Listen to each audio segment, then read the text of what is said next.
even eating is a moral value. Food is about the body. We must eat what is suitable for this body. But right now you're talking about making food into a habit. I want to tell you, there is no such thing as good habit and bad habit. Habit means you are functioning unconsciously.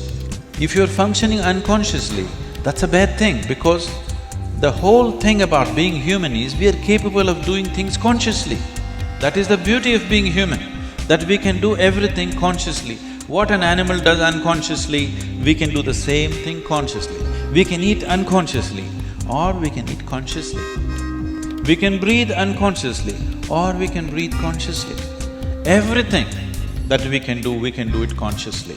The moment we do something consciously, suddenly that human being looks very refined and wonderful.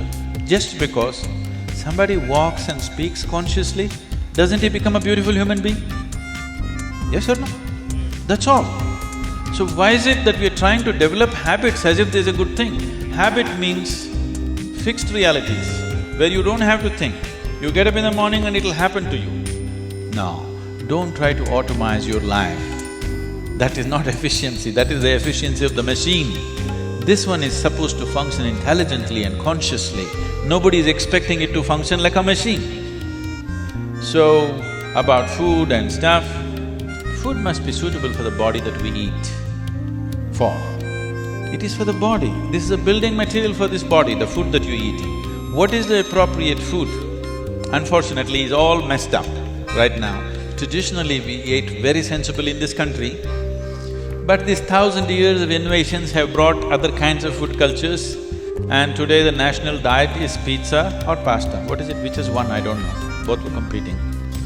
So, we are losing our sense about food. It's definitely time to look at what is the most suitable thing. If I go into that food, it's a very long process, but you must experiment with food, not just by the tongue, but by the body. You eat something today and see, just learn to observe how agile and how active your body feels after eating this food.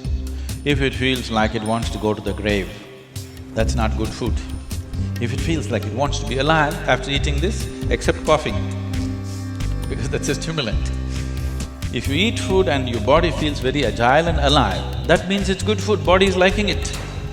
If you eat something, it feels dull, that means it's not liking it, it's having difficulty with it, that's why it feels dull. So just on this basis, there's a much… I mean, this is a very simplistic way of putting it.